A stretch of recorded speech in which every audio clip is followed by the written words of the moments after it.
Hey guys, welcome back to the agency. Today I'm doing basically a BCM 14.5 build of mine, but I'm doing it a little bit differently from the perspective of somebody who has lived through a civil war and is doing GunTube in the year 2050. The war is over. Now they're making videos and they get their hands on a gun from our time. What would a video like that look like? I wrote a lot of lore for this video and put a lot of work into it, so I'd appreciate if you guys watched to the end. And if you don't want to sit through the whole talking head portion, please go to the end to find out what your favorite GunTuber, what are they doing in the year 2050? What happened to Grantham and Brandon Herrera? I'll timestamp it. You can go there and watch that little segment because I think it's a lot of fun. So please enjoy the video. Sit back and relax. Ladies and gentlemen, welcome back to the channel. Today we're talking about something that means a lot to me, a little piece of history, okay? We got a retro firearm on the channel today. This is the retro BCM MCMR AR-15. Now, a lot of our fathers, right, a lot of you guys might have parents out there or you know of people that fought in the war and carried a setup similar to this. This is kind of like a pre-war carbine. I was going for like a late 2010 setup. Like this would have been like a really cool setup in like 2016. So we're just gonna talk about it today. We got the multicam out for the multicam retro vibes. Prior to the invention of cloaking suits, a lot of guys had to use camouflage and different kinds of face paint, you know, concealing their heads and whatnot, just because they were just pretty much relying on their eyes. As drones and stuff got better, guys had to start to wear those cloaking suits and thermal protecting devices. But back in the day, they used to wear actual camouflage, and this stuff was supposed to, you'd like lay in a bush or something and it would like break up your outline. Crazy stuff, right? Let's break down this build. So my dad told me about a guy who used to do the whole tip to butt thing, so we're gonna go ahead and do that. At the tip here, we got a Surefire 3-prong. For those of you that don't know, Surefire was a company that had a lot of contracts with the old government, and this was actually a pretty hard thing to source because there's not a lot of them left. They used to make a lot of suppressors, muzzle devices, they even made some flashlights, which my flashlight is also a Surefire, both original parts that I found, and surprisingly they still actually hold up pretty well. The lumen output is pretty terrible. This one is 500 lumens, so that's just, I don't even understand how people were able to see back then. Now, I mean, you got, you know, 3000 lumen is kind of the standard for lights, and I don't really think they even make anything lower than that. So, you know, that's pretty much what we're working with now. But anyway, back to the muzzle device. So this was actually a pretty good little muzzle device from what I understand and from what I've been testing it. It actually conceals the flash pretty well, even better than like an old A2, if you guys know what that is. A 4-prong would be a little bit better, but the 3-prong actually is pretty good. In addition to it acting as a flash hider, it also acts as a suppressor host. So if you have one of the old Surefire like the RC2, even the 3 and the 4 will fit on this one. You'll actually be able to mount it right on top. So it's pretty cool. We'll talk about the pin and welding. This is actually not pin and welded, and there's kind of a reason for that. The old government had a lot of rules when it came to, you know, pin and weld, and we're gonna break into that. All right, so just bear with me. Up front, we also have a front sight. This is a iron sight, they used to call them. It's actually made of plastic, funny enough, but it's a flip-up sight that people would use for backup sights. Old optics used to be so unreliable that people would have to constantly worry about flipping up their sights because they would break so often in combat. They would constantly be flipping their sights up to use them because, you know, glass would shatter. The country known as China, formerly known as China, used to make a lot of optics, and people would rely on a lot of that stuff. This is actually a Gen 1 Magpul front sight. For our flashlight, we're reckoning old, like I said before, Surefire, this is 500 lumens. This is an old scout light, and they still work. Well, Middle State Armory is now taking over a lot of their contracts, so they're the ones that are making the suppressors that are backwards compatible if you do have a lot of all that old Surefire stuff. You have a rail here. Now, what's funny about this rail is that a lot of us are used to like powered rails, right? Some kind of electromagnetic stuff where you would just mount things directly on without any issues. It takes maybe 5 seconds to do that. Guys back then were using like screws and washers to lock things up onto their guns. So it goes to show that guys back then were getting it done with just tools, just screws mounting directly into these kind of rails. It's definitely antiquated, but it definitely works. I was actually really surprised that it stayed on the gun while I was, you know, firing and whatnot. Of course, a lot of the old ammunition, like 55 grain was what I was shooting, 62 grain, 77 grain, those are kind of like older loads. Now, I mean, you've got your 96 loads and your 120, you know, grain 5.56 projectiles that are a little bit hotter, you know, so old retro optic here. This is an EOTech EXPS 3-2. So this one is actually an original. So a lot of these old EOTechs got delaminated over the course of 20-30 years. And if you don't know what that is, it's basically like a bunch of squiggly lines start to creep in on the window itself. I paid a pretty penny for this, but it is working. And of course I sent it out to get some work done on, and it got fixed. So that's pretty cool. PSR Industries actually will, if you send them your old optics, they will work on them for you and fix them up.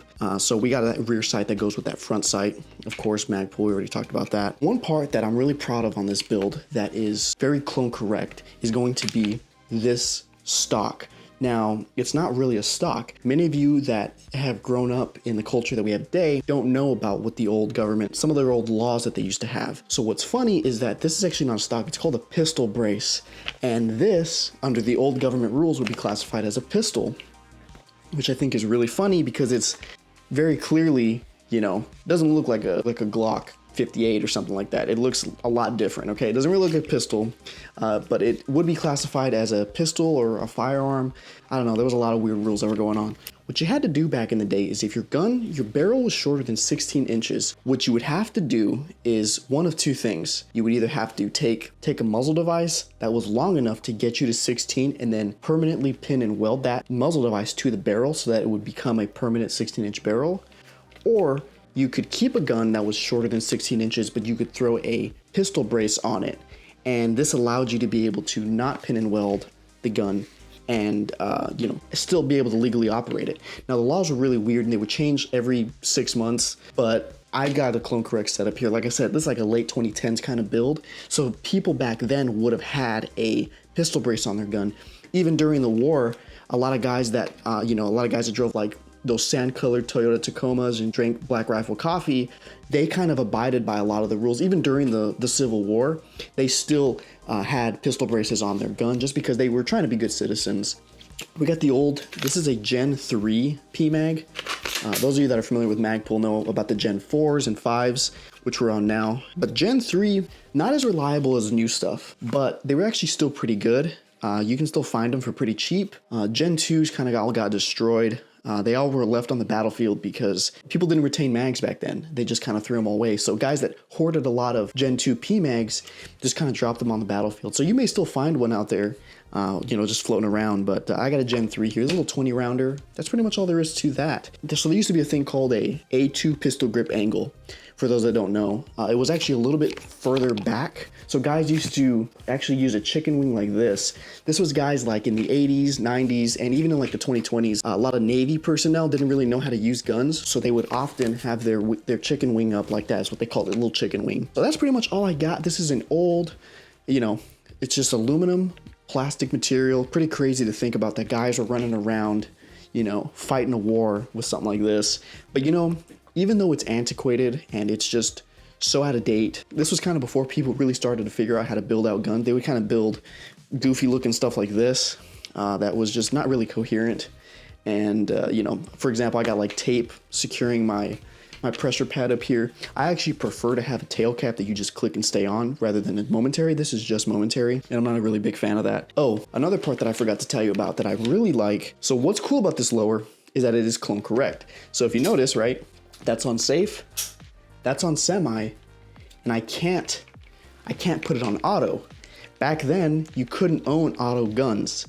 Now, picking up a semi-auto only lower is actually very rare and hard to find. I paid a pretty penny for this thing, but it is clone correct. It won't go with an auto. The old government, I think it was like sometime in like the 80s, I think, you couldn't have a gun that was manufactured after like 1986 or something. Guys had to have semi-auto only guns, and a lot of people in the war, prior to them getting the hands on like M4s and stuff, they were using semi-autos, especially like in the early days. This is an older bolt carrier group as well. This can't handle the newer loads of like 96 grain, 120 grain, 5.56. And it's not really designed to work with the polymer casings very well like the new stuff is. So if you want to shoot that newer ammo out of this, you're gonna have to update the bolt carrier group. That's kind of like my big piece of advice. I paid for this old BCM. I paid $3,500 for this gun, which is pretty insane. The optic alone was just a little bit over $1,000. And that was with a delaminated version. If you want to find one that's still intact, you're going to be spending north of like $2,500 easily. So that's not the greatest. As far as like the kit we're running, if you know Senator Isaac Bakken of the Tennessee district, you know his brother Lucas started a company used to be called T-Rex Arms. Now it's T-Rex Industries, and they used to make a lot of kit. Lucas was basically just a kid who had a little bit of autism prior to them releasing the cure for it. He was just a kid that was working in his garage making holsters and this kind of plate carriers and citizen gear. Obviously now T-Rex Industries is the primary manufacturer and government contractor for the new government, so they're making all the nice stuff. This is an original AC1. Now that I think they're like on the AC4, AC5 will be releasing I think later this year. But this was the first one. Again, this is an original. I paid a pretty penny for this as well, but everything's worth it for the channel. Yeah, it's pretty cool. It's antiquated. It's got ceramic plates in it, which is weird. These plates have been expired for like at least 30 years. They're just kind of for the vibe. It will actually fit even the new stuff. PSR Industries is also coming out with like much lighter armor. This stuff is this weighs a ton. I think with both plates, it clocks in around 9 pounds. Just an absolute massive. People were walking around with crazy, these are Hesco L210s, and these things are just crazy heavy. I think the PSR Industries plates that he just came out with, they clock in at around, I think, 0.5 pounds for front and back. So stuff is way better now, for sure. So I'm gonna have to wrap it up here. I already promised my family that we're gonna go see the new Mayfield Studios movie, Blood Diamond 2, with the Aaron Balsamic. He's in it. Thank you for watching the channel, and I hope you enjoy the rest of your day. And I hope to see you all at President Herrera's second inauguration. Thank you.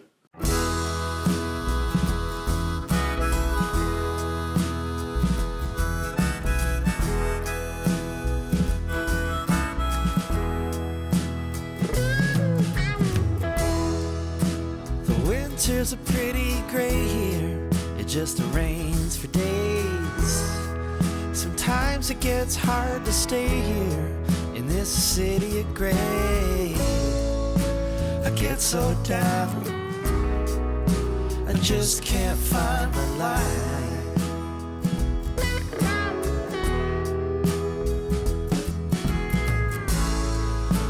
I get so down, I just gotta get through this night.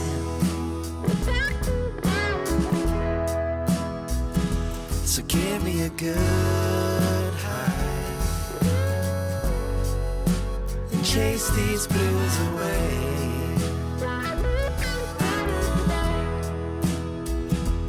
give me a good high.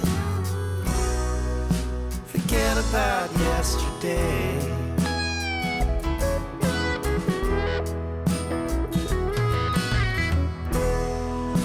And times are getting harder.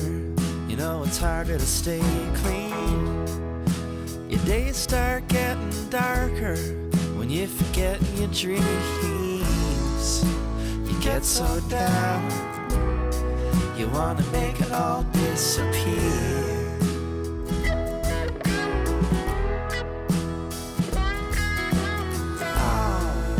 Oh, wishing you were somewhere, anywhere but here. So give me a good high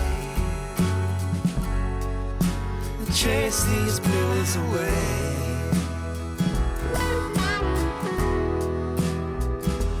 Give me a good high. Forget about yesterday.